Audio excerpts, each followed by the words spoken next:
Muchas gracias. Hola, hola, buenas tardes. Efectivamente, la licenciada Nancy y su servidora somos abogadas. Nosotras nos especializamos en litigio, en materia civil y mercantil, esencialmente. Entonces, consideramos que es importante que aun cuando las leyes puedan ser un tópico o un tema aburrido, es significativo para el ejercicio de su profesión. Porque si bien como peritos en materia de fotografía ustedes se van a enfocar específicamente en un tema de creatividad, no menos cierto es que las leyes no les preguntan a ustedes si las conocen o no, sencillamente viven en un entorno en el que se les aplica y cuando surge una desobediencia hay una consecuencia. Muchas de estas consecuencias terminan siendo ventiladas en juzgados e incluso terminan como una consecuencia patrimonial para muchos. Entonces, el valor agregado que nosotros queremos darles con esta charla es justamente que ustedes tengan un bagaje general de cuáles son aquellas normas que resultan más importantes para el ejercicio de su profesión, de forma que cuando ustedes tengan a bien tomar una fotografía, lo hagan con la seguridad de que no están violando ninguna ley. Platicábamos hace unos momentos que hay mucha gente, y ustedes lo han visto, ¿no? Con la expansión de las redes sociales y de los videos y la facilidad que hay actualmente con la comunicación, mucha gente se siente amparada por los artículos 6 y 7 constitucionales, que por cierto muchos de ustedes seguramente los conocen muy bien, pero la realidad es que estos artículos, si bien nos permiten una libertad de expresión y de poder enfocar el entorno que nos rodea, no menos cierto es que hay límites. Entonces, vamos a platicar solamente de cuáles son las leyes que deben ser más observadas o que ustedes tienen que tener en el radar para ejercer con tranquilidad. Bueno, es muy importante que ustedes tengan conocimiento general de qué cosas sí pueden tomarle fotografía y cuáles no. Hay una ley especial de la que vamos a hablar sobre la misma. Van a saber a quiénes libremente le pueden sacar una fotografía. Ayer estábamos viendo las transmisiones de Fotofestín y veíamos que, por ejemplo, habían fotógrafos especialistas en paisajes, otros que se especializaban en sacar la fotografía de los deportes. En ese sentido,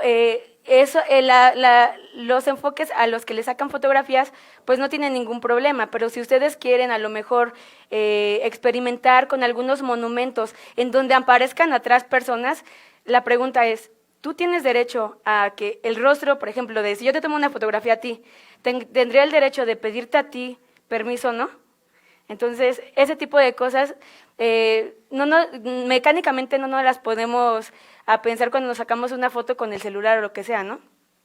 Pero sí es importante saber en qué contextos, en qué espacios sí se pueden sacar fotografías y en qué otros espacios no. En qué espacios tenemos una consecuencia penal y en qué espacios tenemos una consecuencia civil nada más, que pues a lo mejor nada más implicaría meternos en un problema económico y no con la privación de nuestra libertad. Y en otros en los que por derecho constitucional tenemos la libertad de sacar una fotografía, estés en donde estés, ¿no?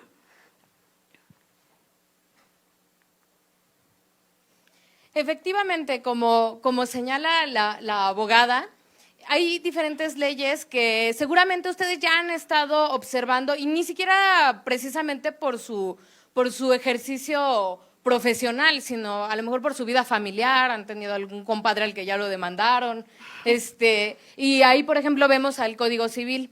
El Código Civil es la norma general que regula la vida en sociedad, ¿no? Vamos a hablar de cada una de estas leyes como un apartado en específico. Tenemos muy poquito tiempo para platicar. Entonces, vamos a hablar solamente del rubro de la norma, qué es lo que esta contiene, para que ustedes se vayan por lo menos con esa idea. Y afortunadamente en las páginas del Congreso, de la Suprema Corte, todas estas leyes están actualizadas, las actualizan permanentemente y están a su alcance. Todas están, por supuesto, en idioma español e incluso varias de ellas también están en inglés para bueno, los que se dedican al ejercicio de su profesión en México y provienen del extranjero, también las normas están en inglés, es de una obra fotográfica, así es como la reputa la ley. Ahora bien, nosotros aquí pusimos el costo por registro, que es de 263 pesos, porque es sumamente accesible registrar una fotografía. Y no es solamente eso, sino que lo maravilloso es que ustedes, si tienen un compendio de 10,000 fotografías, lo pueden hacer por un solo registro. Acuden al indautor y eso que les da el derecho de explotar hasta por 100 años patrimonialmente esas fotografías. Y además, a partir de ahí, ustedes deciden si, por ejemplo, el público general puede hacer uso de ellas gratuitamente, si el uso les implica un costo para terceros, es decir, les da el derecho de comercializar con las obras que ustedes generen. Ahora bien, puntualizando puntualizando esta ley, es muy importante que sepan que independientemente en el momento en el que tú sacas una foto, ¡fum!, automáticamente ya tienes una protección legal, ¿no? Pero ¿para qué sirve este instituto? Para que tú tengas el respaldo. Para nosotros como abogados todo es prueba, todo es prueba. Entonces es más difícil comprobar que una foto es tuya, diciendo, ¿sabes qué? Tenemos que investigar tu dispositivo, tenemos que investigar si efectivamente lo guardaste en tal dispositivo, dónde lo subiste, en qué red social lo subiste, quién fue primero el que… rastrear generalmente quién tomó la identidad de la foto es algo muy difícil. Entonces, para nosotros como abogados, el hecho del indautor nos genera como un derecho público, que es decir que yo tengo aquí mi certificado. Cuando tú sacas este registro, vas al indautor, obtienes tu registro y en ese certificado es como una prueba plena de que a ti te acompañan los derechos. Y si tú le inscribiste primero que alguien, entonces en un juicio a ti te darían la mayoría de la razón en una sentencia, ¿no? Entonces, la verdad es que es muy cómodo el costo, son 263 pesos, y que digo, no nos quita se los prometo que no les quita más de una hora ese registro, es un formato muy fácil, llegan al indautor. De hecho, no necesitan como ser peritos en la materia de derecho para nada más pedir información, piden información, les dan los formatos, pagan en el banco, regresan, pueden acompañar sus fotografías, su compendio en un disco, no necesitan ser impresas, o sea, para que sea más factible también el manejo. En menos de 2 horas ustedes ya tienen su certificado. Entonces, es algo muy, como un tip que… A lo mejor, no sé si ya lo conocían, pero en serio, en menos de un día pueden generar su registro y tener 100% la condición de que si en algún momento llegan a utilizar una foto de ustedes y quieren, y alguien más la está explotando y está sacando algo de provecho o de lucro sin su consentimiento, ustedes pueden detener eso simplemente con ese certificado, ¿no? Efectivamente. Bueno, como les menciona Nancy, hay muchos trámites que se pueden agotar sin la necesidad de contar con un abogado, y a veces ese es nuestro miedo, ¿no? Es que yo no sé, nuestra sugerencia más grande es acérquense a las instituciones. Las instituciones por brindarte información no cobran, lo que cobran es el trámite. Ya si ustedes, o sea, está prohibido, por ejemplo, dejarles donaciones directamente a los funcionarios. Este trámite se paga directamente a gobierno, lo pagan ustedes en el banco. No tienen que quebrarse mucho la cabeza para tener protegidas sus obras. Posiblemente ahorita no lo consideran muy relevante, pero con el crecimiento que ustedes vayan teniendo, seguramente que van a ir adquiriendo este enfoque de relevancia sobre registrar. Registrar significa aparecer o figurar como titular de un derecho frente a todos los demás. Entonces, por eso es importante. Bueno, el Código Civil. En el Código Civil hay un artículo que es el 1916 que nos habla sobre lo que es el daño moral. El daño moral está en su vida día a día, aunque no lo vean. De hecho, hay miles de actos jurídicos que aparecen en su vida. Ustedes por lo menos para venir aquí celebraron al menos 2 contratos. A lo mejor un contrato de transporte, un contrato de compraventa. O sea, si alguien hizo una compra hoy celebró un contrato verbal. El artículo 1916 está muy ligado a ustedes porque si ustedes en algún momento llegan a tomar una fotografía en la que una persona siente que dañaron su integridad, sus sentimientos, su decoro, su honor o demás, esa persona los podría demandar hasta por la cantidad, o sea, hay demandas que han llegado a cuantificarse a más de 10 millones de pesos simplemente por el uso de una imagen en algunos casos de periódicos o revistas, ¿no? Obviamente, ese tipo de daño moral se cuantifica de acuerdo a la persona que dañaron, a la persona que tomó la fotografía y así como también el impacto que causó en la sociedad, ¿no? Entonces, ese artículo para mí es como muy importante comentárselo porque a veces se nos hace muy chistoso tomar fotografías en estado de vulnerabilidad de algunas personas, ¿no? No sé si ustedes han llegado a ver en algunos periódicos amarillistas que prácticamente le toman al cadáver fotografías súper indignantes, ¿no? O sea, yo sé que aquí estamos en presencia de fotógrafos demasiado profesionistas, pero sí hay gente que ya no se toca el corazón para realizar ese tipo de obras, ¿no? Eso para mí, en lo personal, creo que es muy indignante para el hecho de las personas que pueden llegar a ver en un diario una imagen que daña mucho en cuanto a sus sentimientos por la relación que tiene, ¿no?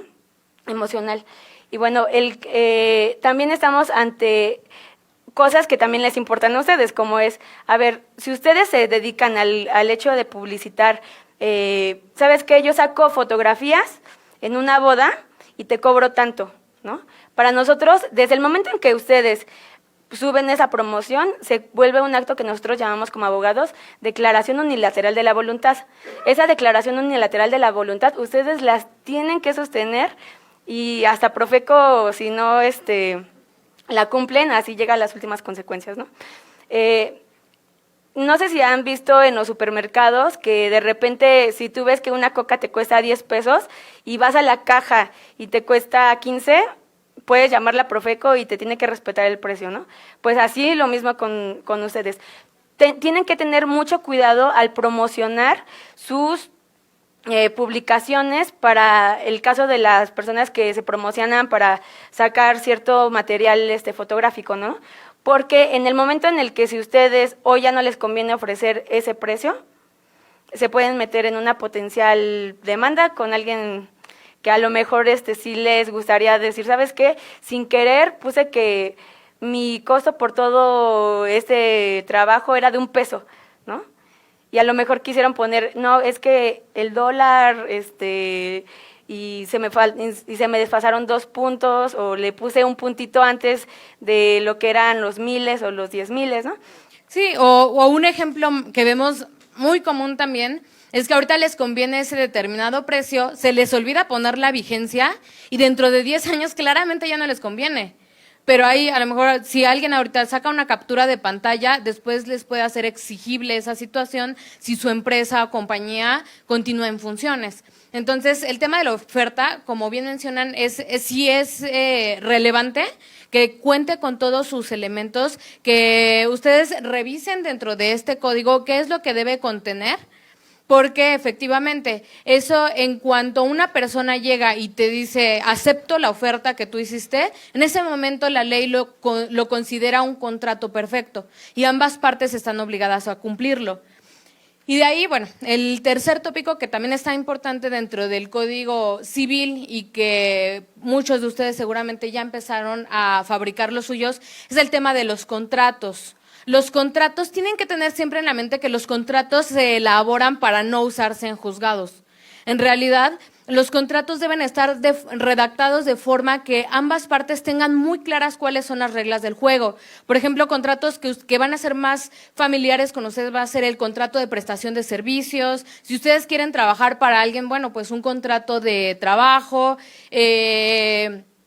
de prestación de servicios específicos como el tema de la fotografía. Entonces, en este código nos va a ayudar a entender cuáles son los elementos característicos de cada contrato, a qué tienen derecho cada una de las partes y la ley qué función cumple.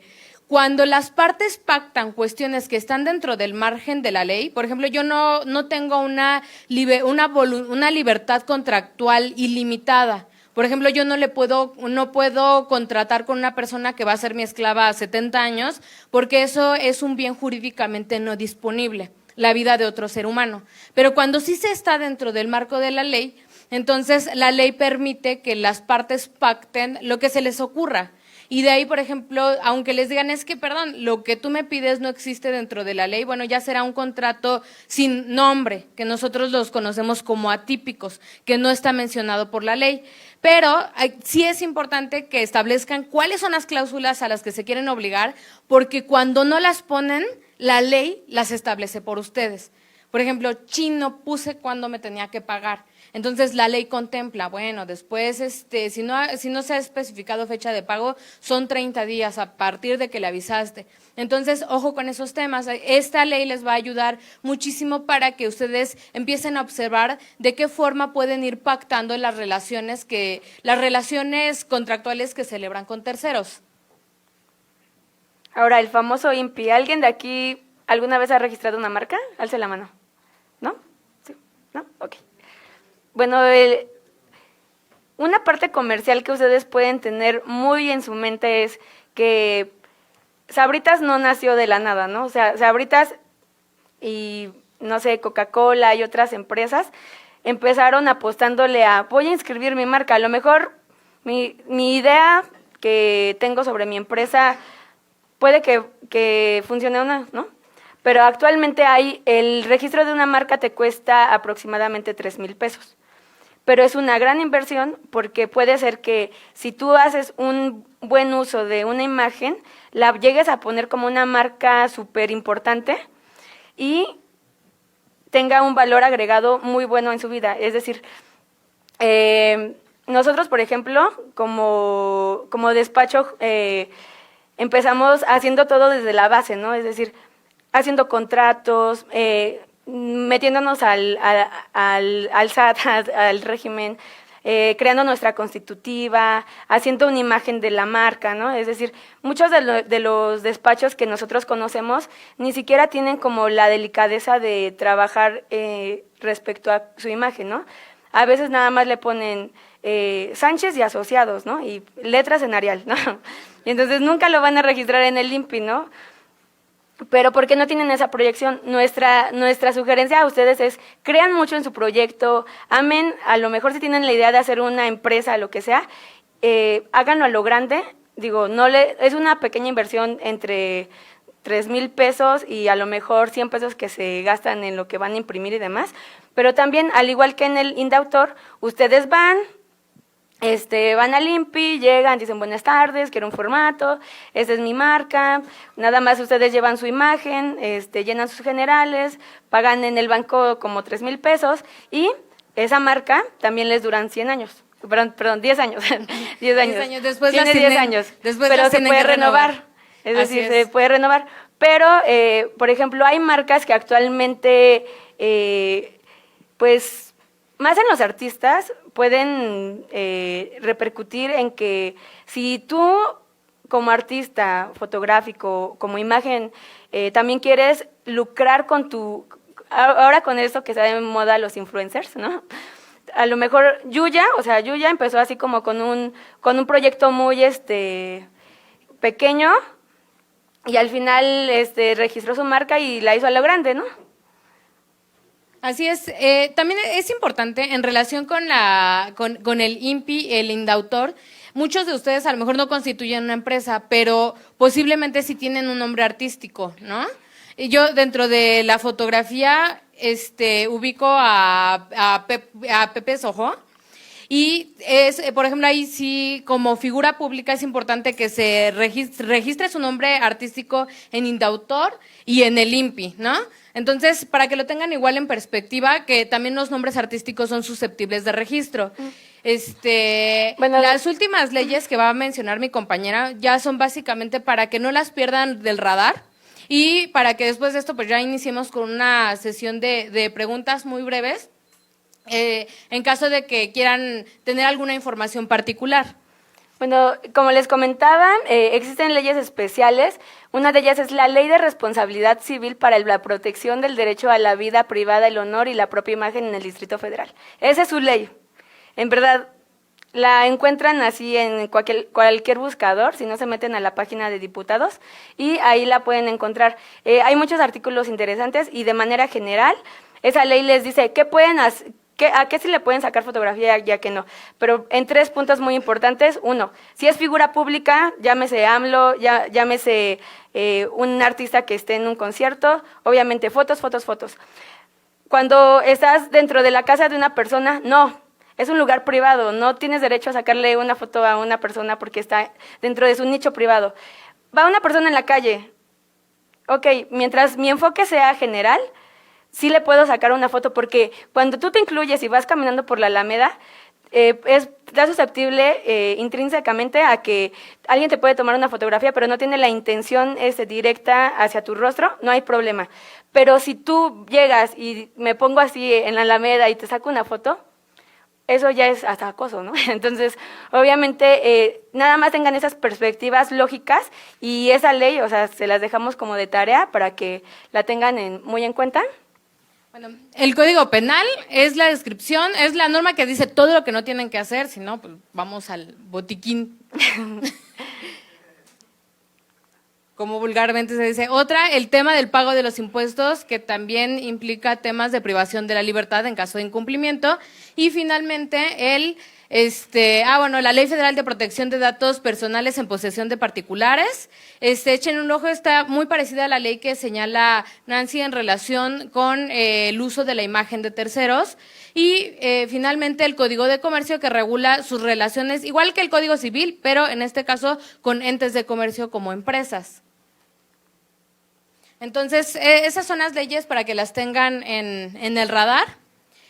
No sé si tenemos tiempo todavía para iniciar una fase de preguntas, 5 minutos. Ok, perfecto. ¿Alguien tiene dudas?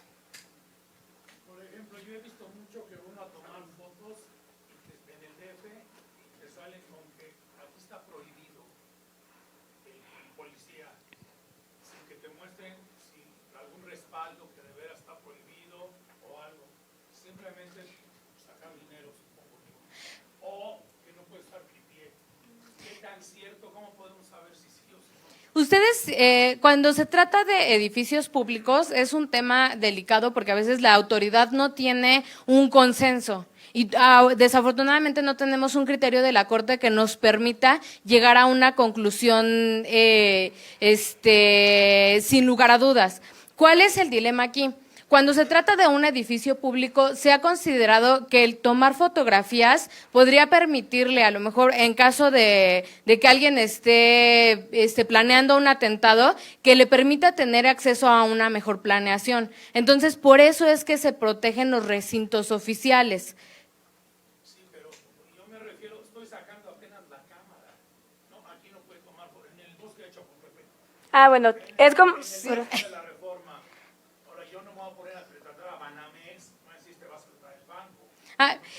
Mira, la respuesta que tú le puedes dar a cualquier autoridad, a mí me ha llegado que de pronto hay a eso se le llama un acto de molestia, ¿no? Cuando una autoridad se acerca a ti con la investidura de tal, tú tienes que recordar que nadie puede ser molestado en su domicilio, papeles, persona, posesiones, sino por mandamiento escrito en el que funde y motive la causa legal del procedimiento. Y en ese momento, de alguna forma, estás en flagrancia, ¿no? Por decirlo así, te dice el oficial. Sin embargo, sí tiene la obligación de fundar y motivar en todo momento. Muy bien, oficial. Ahí sí invocan el artículo 6 y 7 constitucional que te permiten el ejercicio de la toma de fotografías y de tu libertad de expresión. Y lo que se le solicita al oficial, en consecuencia, es que te indique cuál es el dispositivo jurídico que él está invocando para vedar la actividad que estás desempeñando. En el ejemplo que tú nos pones es un lugar público, es decir, que te garantiza a ti la libertad de tomar el uso de fotografías y solamente hay algo muy importante. Para cuando graban a los policías en ciertas cuestiones de, no sé, de algún problema, tránsito o demás, el único límite es que no obstruyas el ejercicio de su función como servidor público, porque si te pones así con la cámara y no dejas que estén deteniendo a una persona, pues puedes a lo mejor estar grabando cómo detienen a la persona, pero no puedes estar así como con una mano y grabando, ¿no? Mientras tú no obstruyas el ejercicio de su función, Así es. O sea, obstruir sí se considera una obstrucción de justicia, pero de otra forma, tú tienes el derecho de grabar porque es un acto público. Por aquí tenemos, ay, perdón. Nada más suelto yo el micrófono. En Plaza Satélite, adentro de Plaza Satélite, ahí sí está prohibido. Bueno, hay algunos... En cualquier centro comercial así grande. A mí me ha pasado que dicen aquí. Sí, sí. Lo que ellos invocan es un tema de propiedad privada, ¿no? Es decir, aquí estás en propiedad privada y en propiedad privada yo establezco mis reglas. Lo que a ellos se les olvida es que eso es una falacia, ¿no? Porque si bien es cierto que el recinto en el que estás es de la iniciativa privada, no menos cierto es que no hay una restricción de acceso al público. Por lo cual, en una interpretación, pues tú estás en un espacio público, por lo cual sí tienes derecho de captar fotografías. Ok, por aquí tenemos otra pregunta. Muchas gracias. Sí, no hay nada, perdón. Es que tenemos así el tiempo súper acortado. Con respecto a lo del registro de autor, mencionas que lo ideal es, bueno, poner las fotografías que quieres registrar en un disco. ¿Hay alguna característica técnica específica, no sé, por ejemplo, que tengan los RAWs, o sea, los archivos en RAW, para que determinen que auténticamente tú eres el autor y no que bajaste la foto de internet, de Facebook, la metiste en un disco y lo vas a registrar? Esa es una muy buena pregunta. En ese tipo de registros, yo los que he hecho hay algo que se le llama buena fe del indautor, es decir, tú vas y él espera que de corazón tú hayas hecho esas obras porque son tuyas. Entonces, ellos, imagínate tener que analizar todo lo que conlleva todo eso. Entonces, por eso les digo que es súper rápido. Llegan y de buena fe tienes tu certificado. Pero entonces, si alguien más va después de ti a registrarlo, pues ahí es cuando tiene que meterse el tribunal a ver cuál es realmente la obra original, ¿no? Pero al menos es como el tema de, si a lo mejor tú las hiciste, pero alguien más las fue a registrar antes que tú, entonces a él le acompaña mejor derecho, y no digo que a ti no te acompañen derecho, sino que pues va a ser difícil comprobar que tú las sacaste, pero se puede, o sea, todo se puede, todos son pruebas, pero eso se ve en juicio. Así es. Entonces, no hay, en general, para puntualizar, tú las acompañas como quieras, mientras las pueda leer el INPI, el indautor, no hay ningún problema. Sí, pues nosotros, ¿una más o ya? Bueno, ya, nos acaban de decir que el tiempo se nos acaban acabó, de coartar nuestro derecho 6 y 7 constitucional. No, les agradecemos mucho la atención a todos ustedes. Sí. Bueno, gracias por escuchar. Ellas fueron Maprel. Sigan en sus redes sociales y les quiero entregar su kit Nikon. Muchísimas gracias por su charla. Por cierto, a las personas que vayan siguiendo esto de Fotofestín, vamos a hacer una dinámica que vamos a comentar con ellos para que la persona interesada, vamos a sortear un contrato de prestación de servicios profesionales confeccionado de acuerdo al proyecto fotográfico que tengan. Entonces, nosotros de parte, o sea, por la invitación, vamos a hacer una dinámica ya sea de contrato y también de un documento especial en donde a ustedes les va a servir mucho respecto a la autorización que tengan que captar de alguien para que jurídicamente esa persona, si se molesta de, ¿sabes qué? No me gustaron tus fotos. Ustedes recaben jurídicamente bien su consentimiento y estén respaldados, ¿no? Para cualquier, para, digamos, que prevenir cualquier inconveniente jurídico, ¿no? Una cosa más, si nos hacen el favor de votar qué tanto les gustó la conferencia al final. Gracias.